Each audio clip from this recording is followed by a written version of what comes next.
l'Éternel, car il entend ma voix. Il a penché vers moi son oreille, et je le chanterai toute ma vie.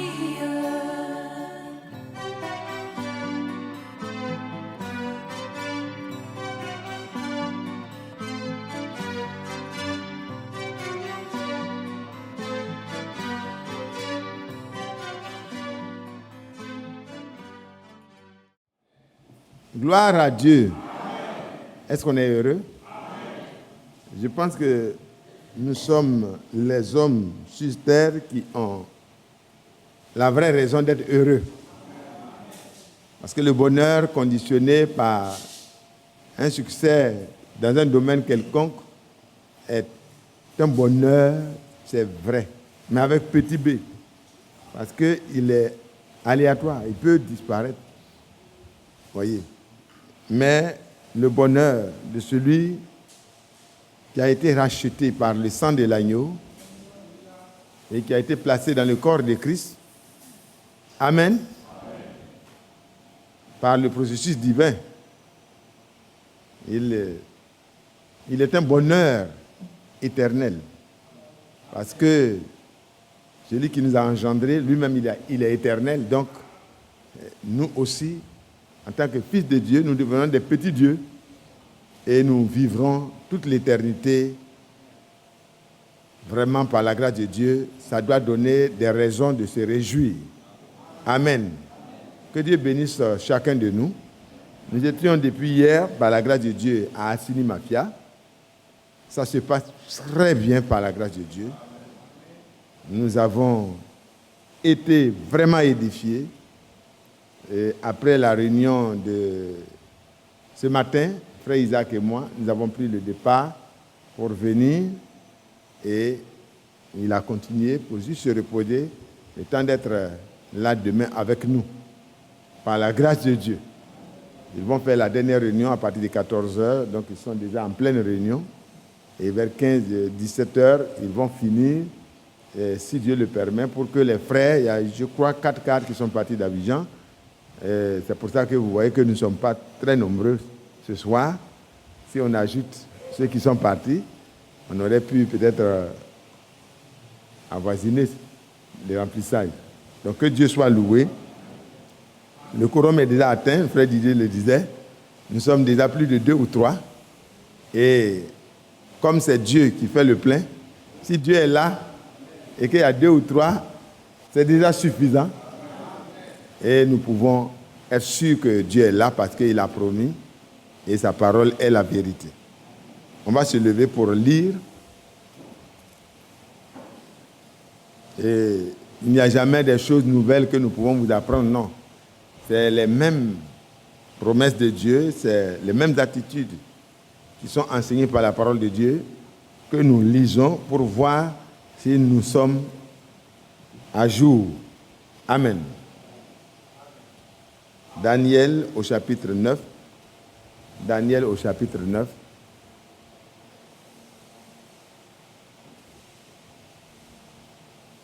On va lire à partir du premier verset.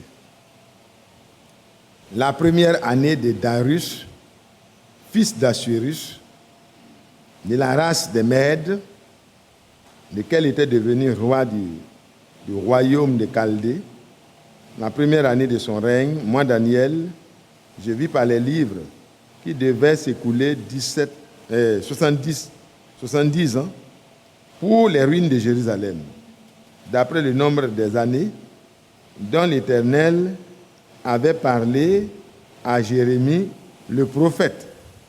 Amen. L'Éternel avait déjà parlé par Jérémie le prophète. Amen. J'ai tourné ma face vers le Seigneur Dieu, afin de recourir à la prière, aux supplications, en jeûnant et en prenant le sac et la cendre. Amen. Je priai l'Éternel mon Dieu et je lui fis cette confession. Seigneur, Dieu grand et redoutable, toi qui gardes ton alliance et qui fais miséricorde à ceux qui t'aiment et qui observent tes commandements. Nous avons péché, nous avons commis l'iniquité, nous avons été méchants et rebelles, nous nous sommes détournés de tes commandements et de tes ordonnances. Nous n'avons pas écouté tes serviteurs, les prophètes qui ont parlé en ton nom, à nos rois, à nos chefs, à nos pères et à tout le peuple du pays. À toi, Seigneur, est la justice et à nous la confusion de face en ce jour. Aux hommes de Jérusalem, aux hommes de Juda, aux habitants de Jérusalem et à tout Israël, à ceux qui sont près et à ceux qui sont loin, dans tous les pays où tu les as chassés à cause des infidélités dont ils se sont rendus coupables envers toi. Voyez? C'est à tout cela la confusion de face. Seigneur, à nous la confusion de face.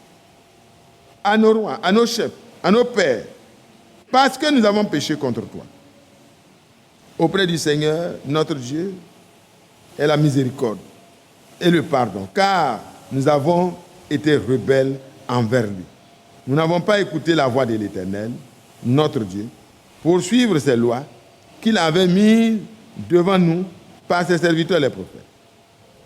Tout Israël a transgressé la loi, ta loi, et s'est détourné pour ne pas écouter ta voix. Alors, ils se sont répandus sur nous la malédiction et les imprécations qui sont écrites dans la loi de Moïse, serviteur de Dieu, parce que nous avons péché contre Dieu. Amen. Amen. Il a accompli les paroles qu'il avait prononcées contre nous, contre nos chefs qui nous ont gouvernés. Et il a fait venir sur nous une grande calamité qui n'est jamais arrivée, une grande calamité, et il n'en est jamais arrivé sous le ciel entier une semblable à celle qui est arrivée à Jérusalem. Amen. Nous allons nous arrêter là. Notre Père et notre Dieu, nous voulons te dire sincèrement merci parce que tu es Dieu. Tu nous as permis d'introduire cette lecture. Nous continuons, oh notre Dieu, à te faire confiance comme dès le premier jour où tu nous as visités pour nous permettre de comprendre que nous avons besoin de toi. Aujourd'hui encore, nous avons besoin de toi parce que nous voulons achever notre préparation dans la crainte de Dieu.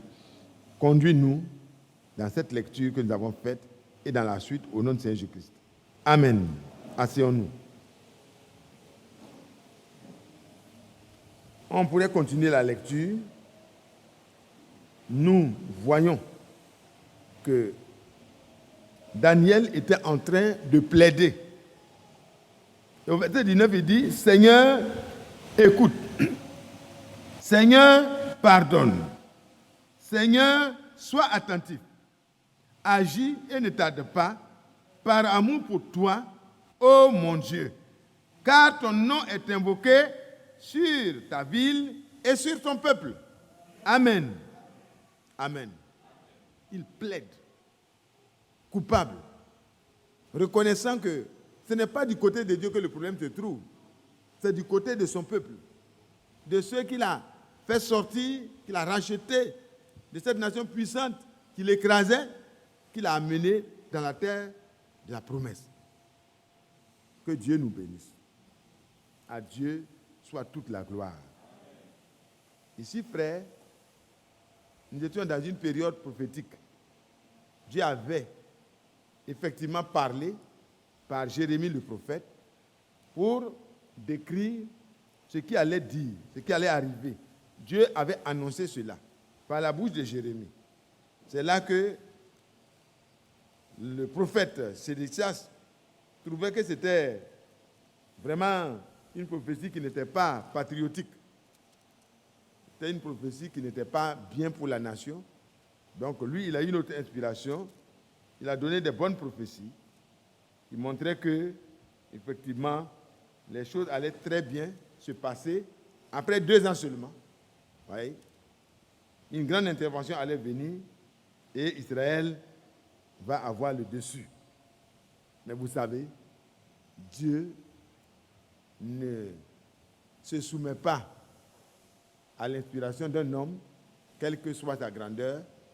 Dieu, quand il a annoncé quelque chose, il y a une seule chose qui peut amener Dieu.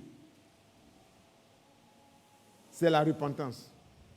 C'est la repentance qui peut arrêter la colère de Dieu qui est en train de se manifester. Malheureusement, la prophétie de Sédécias de Anania était une prophétie de rébellion contre ce que Dieu a dit. Il incitait le peuple à avoir une fausse confiance que rien n'arriverait. Et plus tard, nous avons vu ce qui s'est passé. Mais Dieu soit loué. Pendant que Israël, qui a péché contre Dieu, qui s'est mal comporté, qui méritait d'être dans cette situation misérable, était à la déportation, vous voyez, Dieu s'est souvenu de ce qu'il avait dit au prophète Jérémie. Qu'après 70 ans, quand il aura permis à la terre d'Israël de se reposer un peu, amen, il va revenir lui-même et il va les ramener sur la terre d'où il les avait dispersés. Amen. Il va les visiter. Et à l'approche de cette visitation, quand l'année a été accomplie pour que cela se réalise, Jérémie, qui avait confiance dans tout ce qui a été dit par le prophète authentique de Dieu, Jérémie, Daniel était un homme qui étudiait les livres et quand il a vu dans le rouleau de Jérémie ce qui avait été prophétisé, alors lui-même nous dit qu'il est entré dans la présence de Dieu. Là-bas, il n'y avait pas de temple. Il fallait tourner sa face comme Salomon l'avait demandé, vers Jérusalem. Même si le temple a été dévasté, le Seigneur écoutait encore la prière qui allait monter vers lui dans la direction de ce temple. Il dit, la première année de son règne, Daniel, moi Daniel, je vis par les livres. Et vous et moi, quand nous écoutons les prédications que Dieu a données à son prophète, le messager de notre temps, de prononcer, et les enseignements de notre frère Franck, nous savons qu'il y a la partie de l'évangélisation, la partie de l'enseignement et la partie prophétique. Mais il nous permet de voir plus clair que les autres. La parole prophétique, elle vient comme une lumière, une lampe qui brille dans les temps obscurs. Et ça nous permet de connaître dans quel temps nous sommes. Mais quand nous sommes situés, ça ne doit pas nous laisser indifférents, frères. Pour continuer dans les demandes classiques de tous les jours. On a besoin de manger, on a besoin de travail, on veut se marier, on veut avoir des enfants, on veut avoir telle chose. Ça, c'est des besoins classiques. Le Seigneur appelle ça les autres choses. Vous vous souvenez? Matthieu 8, le verset 33, on peut le lire. Vous voyez, Israël avait aussi les autres choses. Daniel savait qu'il y avait d'autres besoins qui étaient là. Mais quand il regardait l'heure dans laquelle il se trouvait, il y a une seule chose qui était urgente, qui était importante. C'est la restauration qui a été promise là, qu'il voulait voir. Vous ne dites pas amen. Daniel voulait voir la restauration. Ils étaient à Jérusalem, ils étaient en paix, ils étaient protégés. C'était la terre que Dieu leur a donnée. Et Israël n'est en sécurité que là où Dieu l'a positionné. Vous vous souvenez de Ruth? Voyez, Naomi et son mari avec les enfants sont partis hors de la terre d'Israël, de Bethléem, ils sont partis dans la terre des Moabites, parce que là-bas il y avait la nourriture temporairement. Mais ça n'a pas été un bonheur pour eux. Parce que le bonheur ne se trouve pas hors de ce que Dieu vous a donné en Jésus-Christ. Hors de la terre promise, il n'y avait pas de bonheur. Hors de la parole de Dieu, pour vous et moi qui sommes les croyants de la parole de Dieu, il n'y a pas de bonheur. Si quelqu'un vous fait miroiter un bonheur en faisant des compromis avec la parole de Dieu, la personne vous ensorcelle. C'est ça la vraie sorcellerie dangereuse. Amen. Ça va détruire votre corps et votre âme. Vous voyez, ce n'est pas bon. Et dans Matthieu, au chapitre 6, verset 33, le Seigneur parle des inquiétudes, Il arrive au verset 33, il dit, « Cherchez premièrement le royaume et la justice de Dieu, et toutes ces choses vous seront données par-dessus tout. Ne vous inquiétez donc pas du lendemain, car le lendemain aura soin de lui-même. À chaque jour suffit sa peine. » Mais ici, c'est par rapport aux choses naturelles qu'il dit ça.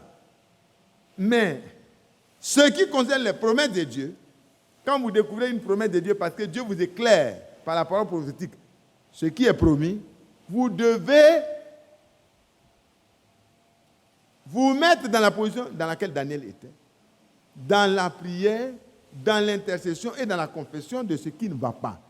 Ce qui a entraîné les difficultés, on doit le confesser, se détourner de cela et abandonner cela. Et revendiquer, réclamer, demander à Dieu de faire grâce et de nous amener à l'accomplissement de ce qu'il nous a promis. Amen. Que Dieu vous bénisse. Il y a beaucoup de choses à demander. Daniel aussi en avait. Mais quand il a vu que les années qui ont été déterminées pour mettre fin à la déportation d'Israël, les nations avaient envahi Israël. Parce que si on avait le temps, on allait lire.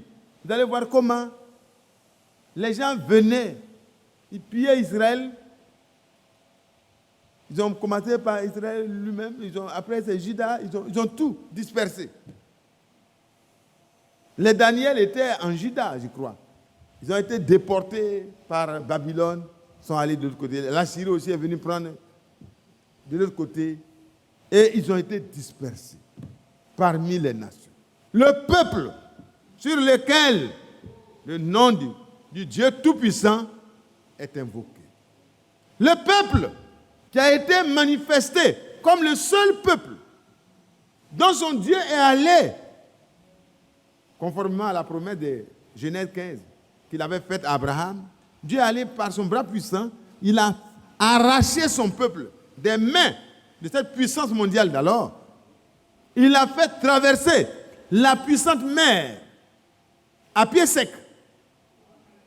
Le chemin par lequel Jacob était venu était plus court, il n'y avait pas de mer à traverser. Mais Dieu voulait montrer sa gloire.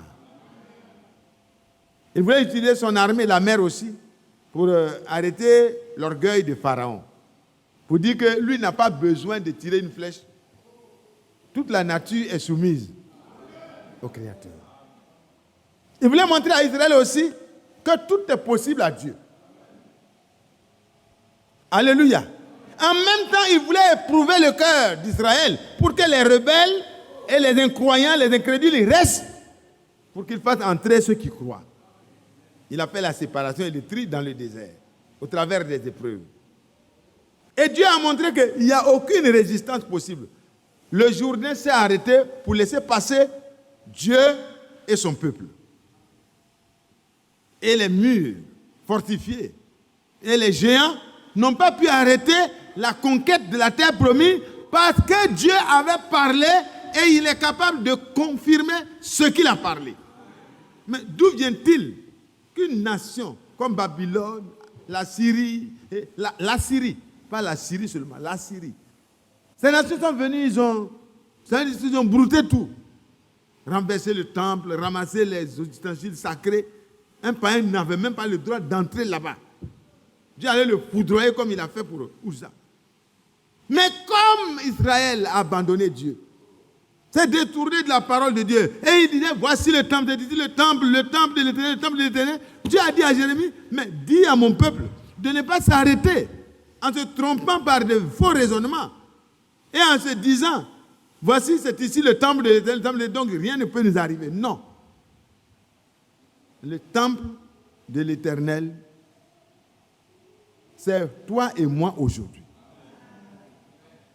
Ce n'est pas le fait de dire je suis dans le message, je suis dans la parole du temps, mais il faut que nous puissions prendre toutes les dispositions conformément à la parole de Dieu pour qu'il y ait une vraie restauration en nous-mêmes.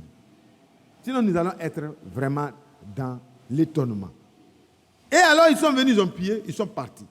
Mais Dieu, dans son amour, avait déjà donné un temps, une période à laquelle la restauration va intervenir. Et pour nous aussi, Dieu a parlé. Il a dit qu'avant,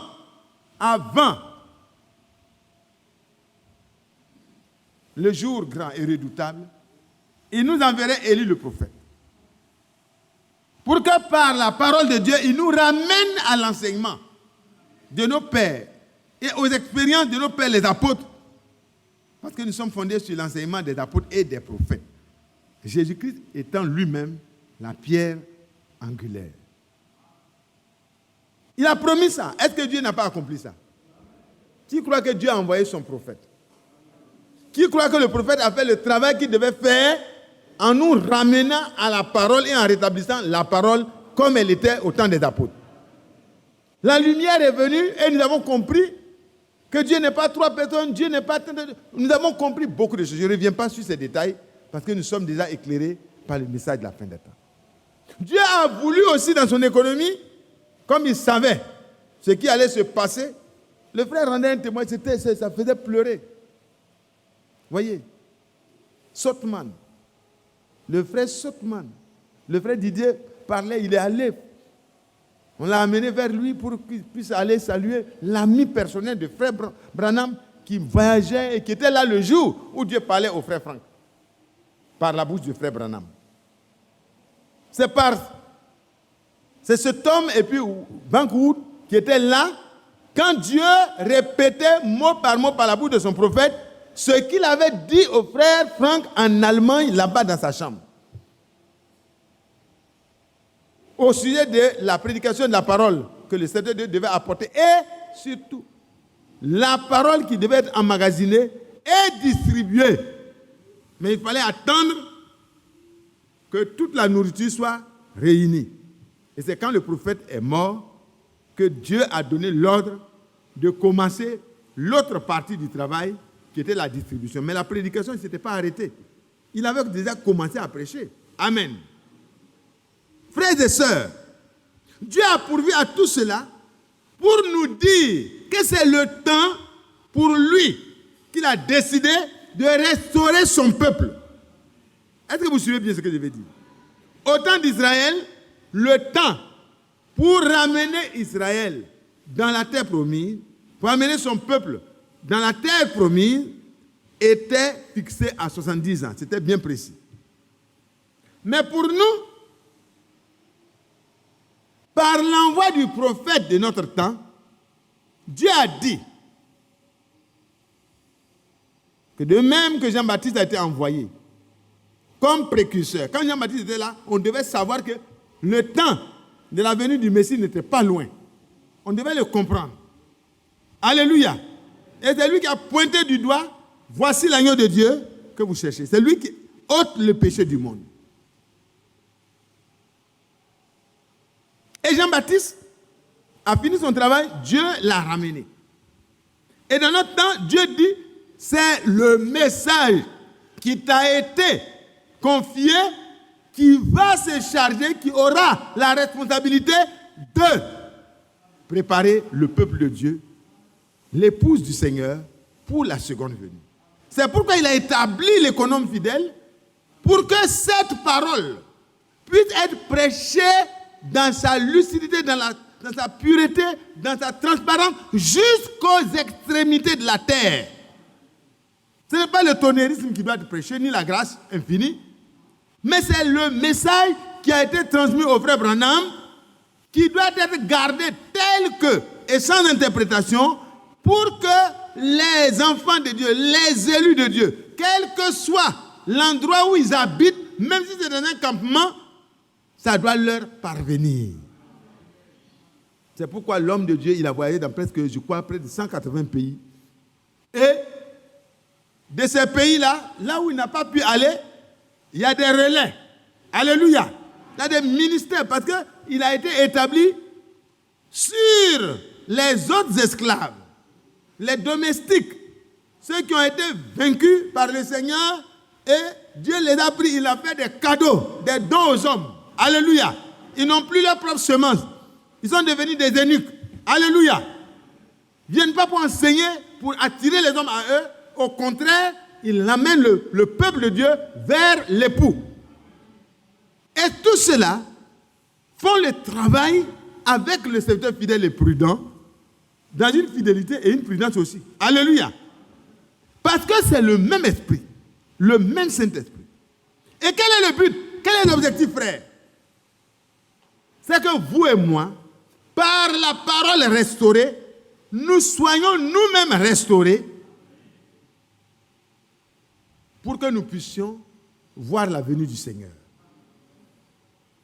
Quand vous regardez ça, ça doit vous amener à rentrer comme Daniel dans la présence de Dieu. Pour dire, Seigneur, si tel est le cas, si c'est le moment où tu as décidé de restaurer ton peuple, comme tu as décidé au temps de Daniel de ramener Israël sur la terre et de leur donner ce qu'ils avaient perdu. Ils n'avaient plus de temple, ils n'avaient plus de sécurité, les murs sont tombés, c'est des brèches et tout. Ils étaient dispersés, il n'y avait plus de communion. Amen. Mais le Seigneur, quand il a décidé, Cyrus a appliqué. Du haut des cieux, Dieu avait déjà dit, je vais utiliser mon serviteur Cyrus. Et par lui, je décréterai que mon peuple retourne à Jérusalem pour construire mon temple. Il y a autant marqué, c'est la même chose. Dieu a suscité Cyrus, il a eu le royaume et il a proclamé. Quand il a proclamé, tous les gouverneurs, tous les peuples qui avaient encore comme captifs les enfants de Dieu, les enfants d'Israël du moins, alors ils ont été obligés de libérer le peuple avec des dons. Frères et sœurs, nous allons prier ce soir. Nous sommes arrivés à la fin de la fin des temps. Le frère Franck ne cesse de nous dire que c'est le temps où nous devons manger la parole de Dieu, expérimenter chaque promesse de Dieu. Comment on va le faire? Quelqu'un a-t-il le secret? C'est la prière.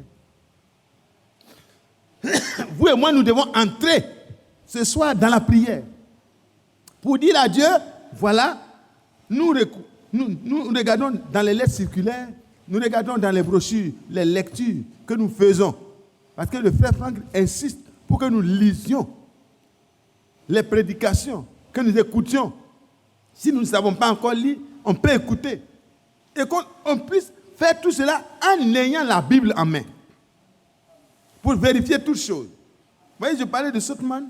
Le frère est parti là-bas.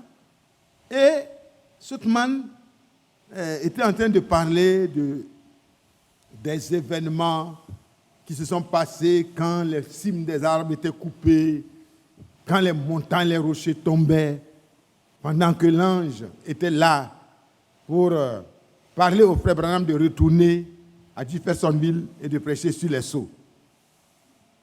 Il a confirmé effectivement que lui, il était là quand Dieu confirmait le ministère de frère Franck par la bouche du prophète de notre temps. Il était là.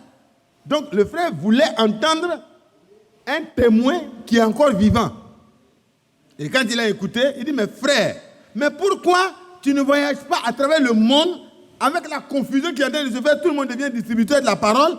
Alors, est-ce que tu ne peux pas voyager s'il faut qu'on fasse des efforts financiers pour que tu voyages partout pour dire aux gens que tu étais là Quand le prophète parlait de la part de Dieu, décrivant exactement de la même mot pour mot ce que Dieu avait dit dans le secret à son serviteur Franck.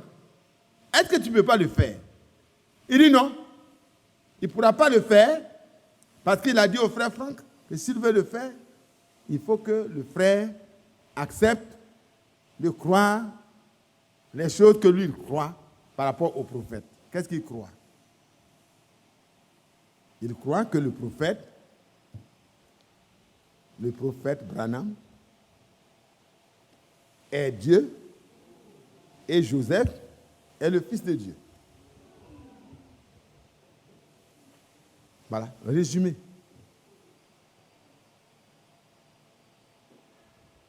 Et à la fin, quand il devait prier, pour que lui, parce que quand il a vu tout ça là, il dit, bon, c'est pas la peine. Je vais partir. Il faut prier, je vais partir. Et notre Seigneur Joseph. Est-ce que vous comprenez? Non, ne riez pas. Ça fait peur. C'est des gens qui ont mangé avec le prophète. Donc ce n'est pas de courir derrière un homme de Dieu qui est le problème. Hein. Il faut avoir le même esprit. Le frère Branham a dit, si vous continuez à dire que je suis votre Seigneur, je vais arrêter de prêcher. Je vais quitter le champ de mission et tous ceux qui seront, à qui je n'aurai pas l'occasion de parler, vous serez responsables de leurs âmes. Lui-même a dit, je ne suis qu'un homme. D'où vient-il? Il dit, mais à qui? Qui devait révéler les sceaux? Vous voyez comment il va faire? Le frère a dit, non, mais c'est l'agneau. C'est le lion de la tribu de Juda qui a vaincu et qui a ouvert les sceaux. Et quand il a regardé, il a vu un agneau qui était comme immolé. Donc nous savons de qui il s'agit. Jean-Baptiste a pointé du doigt, il a dit, voici l'agneau de Dieu qui ôte le péché. Ce n'était pas le frère Branham qui était là, c'était le Seigneur Jésus-Christ lui-même. Il dit, mais tu ne comprends rien.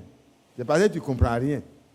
C'est le frère Branham qui a ouvert les sceaux. Il dit, non, ce n'est pas le frère Branham. C'est le Seigneur qui a ouvert les sceaux et qui a révélé ces sceaux au frère Branham. Vous savez que, frère, nous sommes dans le temps où il y a en même temps la confusion de l'autre côté et en même temps la clarté par la parole de Dieu qui a été rendue parfaite par l'envoi de cet homme de Dieu et le ministère de frère Franck.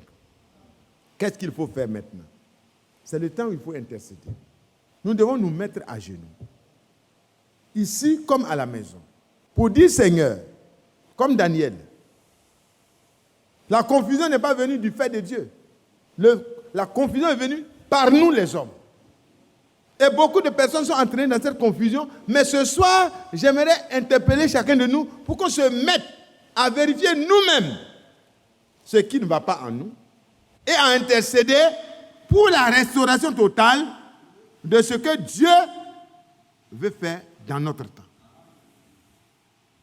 Pour que les frères et les sœurs puissent être dans une position telle que Dieu l'a voulu, sans tache, ni ride, ni rien de semblable.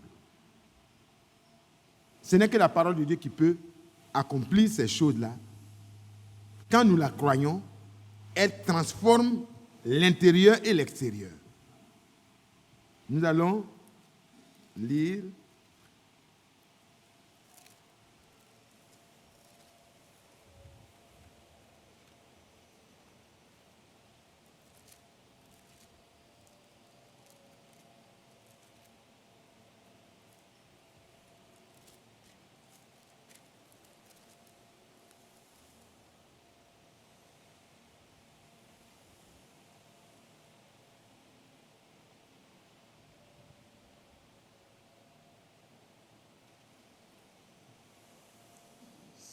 les choses que vous savez déjà. C'est dans Actes au chapitre 2. Actes au chapitre 2. Verset 42. Il persévérait dans l'enseignement des apôtres, dans la communion fraternelle, dans la fraction du pain et dans les prières. Et la crainte s'emparait de chacun. Et il se faisait beaucoup de prodiges et de miracles par les apôtres. Amen. Est-ce que ça c'est possible encore aujourd'hui? Nous sommes dans le temps où nous devons retrouver ces choses. Ce soir, nous allons demander, rends le peuple de Dieu persévérant, pas à écouter seulement, mais à pratiquer l'enseignement qui nous est donné. Le prophète a parlé de la part de Dieu. Le frère Branham, le frère Frank enseigne de la part de Dieu. Mais frère, toutes ces nourritures, ces choses merveilleuses ne pourront avoir un effet que si nous en prenons connaissance et si nous demandons à Dieu de permettre d'expérimenter cela. Donc ce soir, on va demander que Dieu restaure la persévérance dans l'enseignement des apôtres. Vous êtes d'accord? Nous ne sommes pas là pour rester dans l'esclavage. Non, nous devons rentrer dans ce que Dieu a restauré. L'enseignement des apôtres, ce n'est plus autant des apôtres seulement que c'était là, mais ça a été restauré. Et le frère Branham pouvait dire, si ceux de Paul entrent, les miens aussi vont entrer. Ceux qui croient ce que je prêche vont entrer. Parce que j'ai prêché exactement la même chose. Et le frère Frank ne corrige pas le prophète. Il prêche et il garde les choses telles que les Écritures le disent pour qu'il n'y ait pas la confusion des interprétations dans le message. Est-ce qu'on peut demander ce soir à Dieu de nous pardonner notre nonchalance, notre manque de persévérance dans l'enseignement des apôtres? Qui voit qu'il n'est pas persévérant? Si on demande à chacun qui a lu la dernière lettre circulaire, ce n'est pas tout le monde qui a lu. Qui a lu dernièrement au moins une des prédications de Frère Branham, on ne va pas trouver tout le monde. Mais au départ, quand les frères ont commencé à croire ce message, mais on pouvait dévorer beaucoup de brochures en un temps. Ce n'est pas parce qu'on était des chômeurs, non. Il y avait une soif, il y avait une faim. Et le Seigneur a promis que cette famine, cette faim-là, va être vraiment intense à la fin. Et c'est pour ça qu'il a pourvu la nourriture pour que vous et moi, nous n'ayons pas faim. Mais qu'est-ce que nous en faisons? Si nous sommes en train de dépérir spirituellement, ce n'est pas de la faute de Dieu. La nourriture est emmagasinée. À la bibliothèque, il y en a plein. Il y a les DVD, il y a les brochures, il y a les lettres circulaires, il y a les livres qui ont été écrits par les serviteurs fidèles et prudents. Frères et sœurs, nous avons un devoir, vraiment. On ne peut pas persévérer dans ce qu'on veut. On est très persévérant pour avoir le travail. Hein. C'est pas vrai? On est très persévérant au travail. Chaque matin, on se lève tôt, on se lave tôt et on cherche à partir. On travaille pour des choses périssables. Ce n'est pas mauvais de le faire parce que nous-mêmes, pour le moment, on est dans un corps périssable. On a besoin de manger les choses périssables. Mais la persévérance des premiers chrétiens était centrée sur l'enseignement des apôtres. Qui veut persévérer désormais? Qui veut que Dieu lui donne la force de recommencer comme au temps des apôtres? Il venait de croire aussi. Hein? Il dit, ceux qui acceptaient sa parole furent baptisés. Et en ce jour-là, le nombre des disciples augmenta d'environ 3000 âmes. Et immédiatement, le travail commence. Et comme nous savons que d'après les prophéties bibliques, nous sommes à la fin des temps, le royaume romain est reconstitué, Israël est dans sa patrie, le message de l'heure a été envoyé par Dieu au travers du prophète Branham. Il a fini son ministère depuis 1965, il est retourné à la maison. Le serviteur fidèle et prudent, depuis 1966, a commencé la distribution de la nourriture, accompagné de la prédication de la parole dont il est mandataire. Et frères et sœurs, toutes les nations de la terre ont déjà entendu eu écho de ce message de la fin des temps. L'évangile du royaume sera prêché à toutes les nations. Matthieu 24, verset 14. Alors viendra la fin. Qui croit que la fin n'est pas loin? Cet évangile du royaume sera prêché jusqu'aux extrémités de la terre. Alors seulement viendra la fin. Mais qu'est-ce que nous attendons, frères? Si c'est prêché, c'est pour que vous et moi, nous soyons rendus conformes à la parole de Dieu. Pour avoir une épouse parole, il faut une épouse qui mange la parole, qui vit de la parole, qui persévère dans l'enseignement des apôtres qui n'est autre que la parole de Dieu. Alors frère, il y a un pas à faire. Et ça, c'est toi qui dois le faire, c'est moi qui dois le faire. Dieu ne va pas venir persévérer à notre place. Deuxième fois, il dit, il persévérait dans la communion fraternelle. Parce que si vous êtes dans l'enseignement des apôtres et que vous persévérez dedans, la communion fraternelle devient un acquis. Amen. Quelqu'un qui persévère, toi tu persévères dans l'enseignement des apôtres. Moi je persévère dans l'enseignement des apôtres. Frère Ndri, on s'est connus où? Dans la lecture de la parole, Madame Ndri, tu me connaissais? Tu m'aimes à cause de quoi? C'est parce qu'on s'est retrouvés ensemble en tant que des pèlerins dans le même objectif. C'est la parole de Dieu qui nous unit, frère. Quand on persévère dans l'enseignement des apôtres, on ne peut qu'avoir la vraie communion fraternelle. Parce que celui qui même garde ma parole, et celui qui garde ma parole, qu'est-ce qui se passe? L'Esprit de Dieu vient habiter.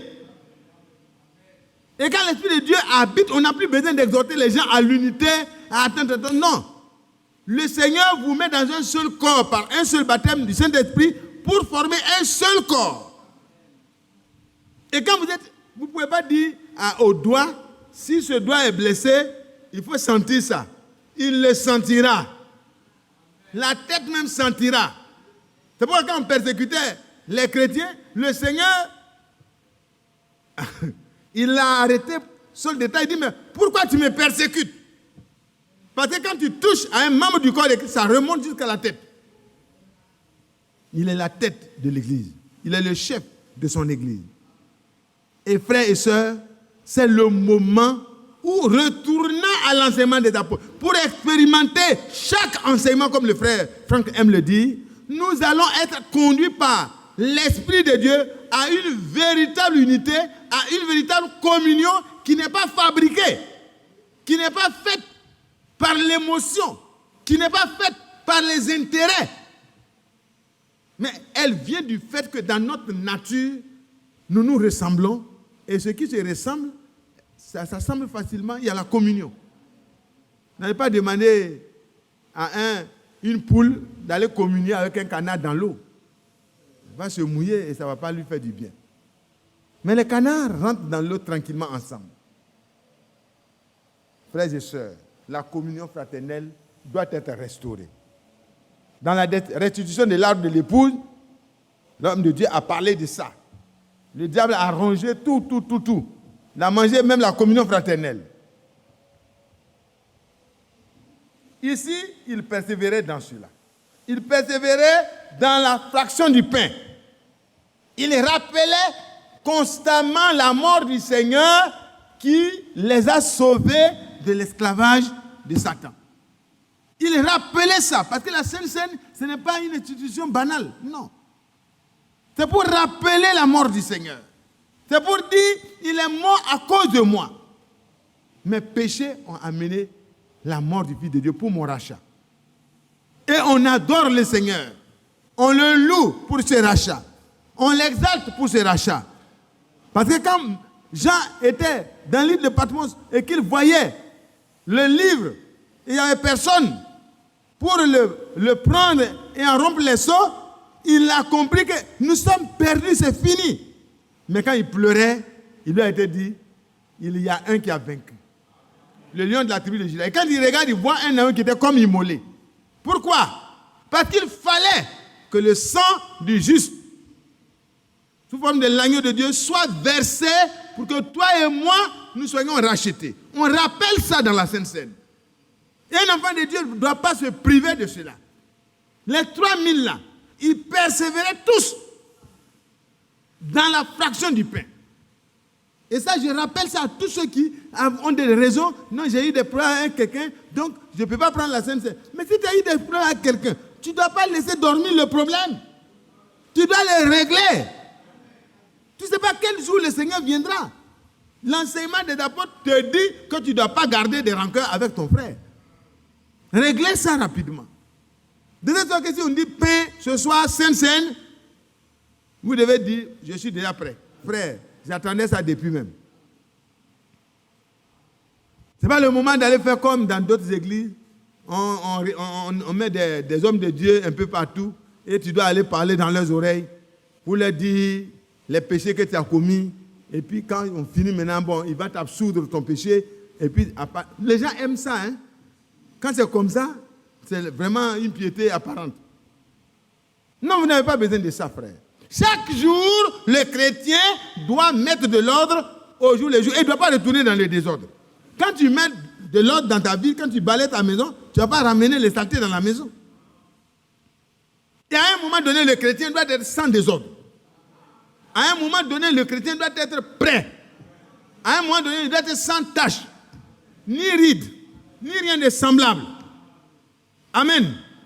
Et quand le Seigneur apparaîtra, quand nous le verrons, nous serons transformés pour le ressembler complètement. 1 Jean 3, verset 2. Alors, que le Seigneur nous aide. Que le Seigneur nous aide parce que le temps est fini. Il persévérait aussi quoi? Dans les prières. Pourquoi il faut prier, frère? Là où moi je ne peux pas t'aider, le Seigneur peut t'aider. Le chrétien ne doit pas être vaincu par un événement quelconque. Frère André, ce n'est pas vrai? Il n'y a pas une seule chose qui doit vaincre le chrétien sur la terre. Il n'y en a pas. Mais il faut être chrétien. Il faut être quelqu'un qui persévère dans l'enseignement des apôtres, dans la vraie communion fraternelle, dans la fraction du pain, sans vraiment frontières. Chaque jour, tu mets de l'ordre dans ta vie, tu avances, tu es prêt à tout moment. Et à partir de ce moment-là, les prières, ça devient une nécessité comme la respiration. Toi-même, tu sens que tu dois prier. Si tu n'as plus de sujet, il faut prier pour Mathias.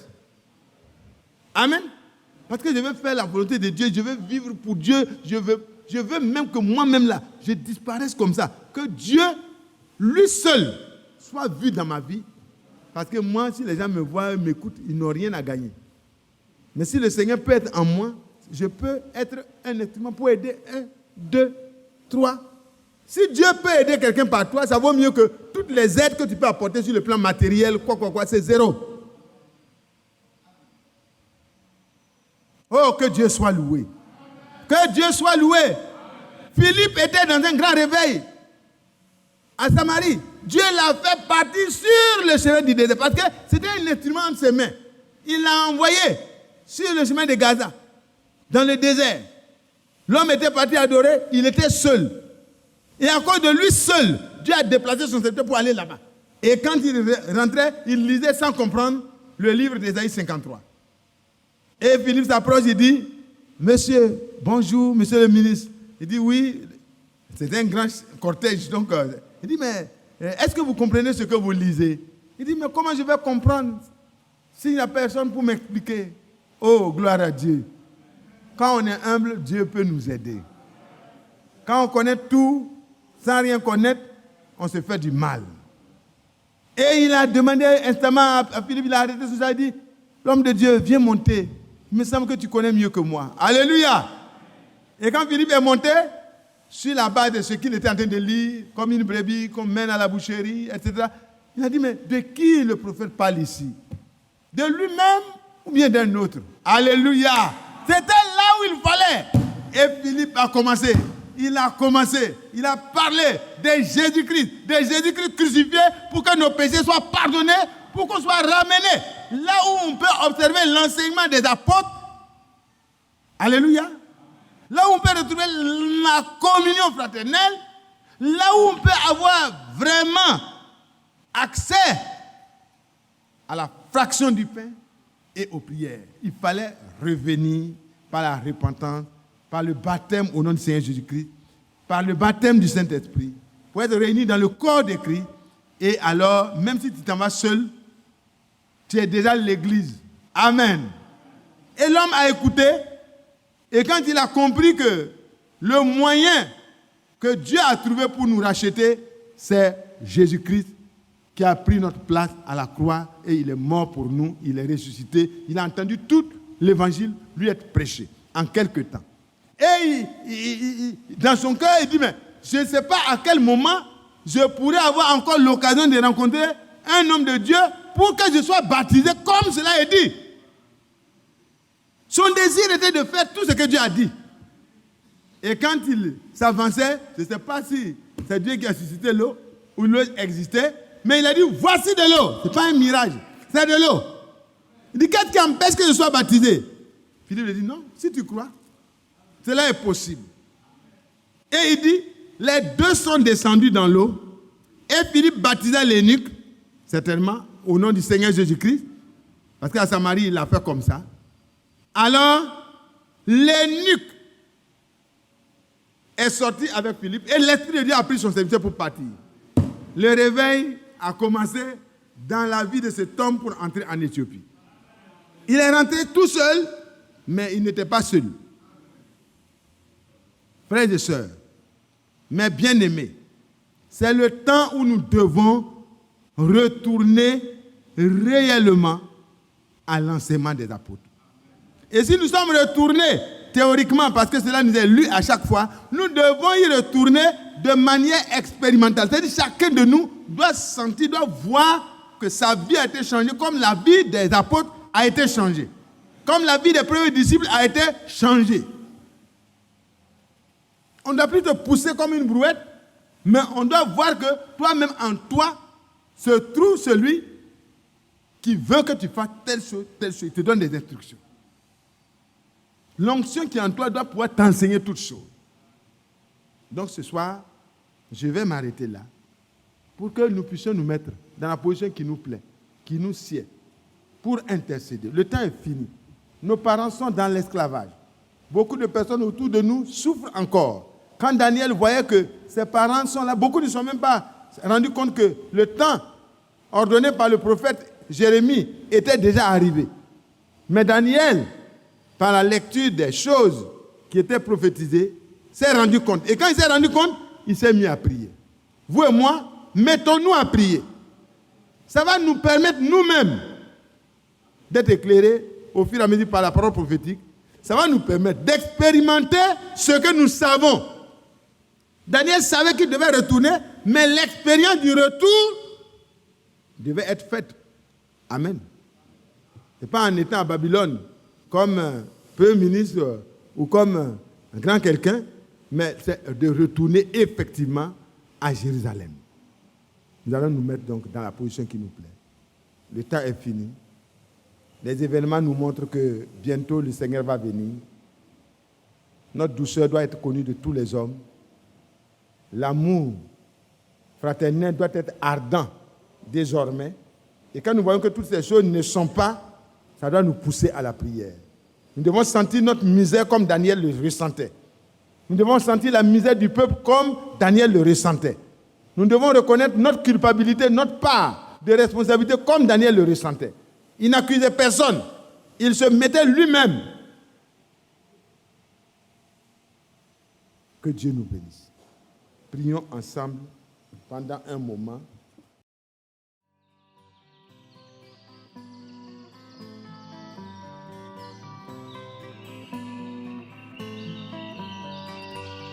J'aime l'Éternel, car il entend ma voix. Il a penché vers moi son oreille, et je le chanterai.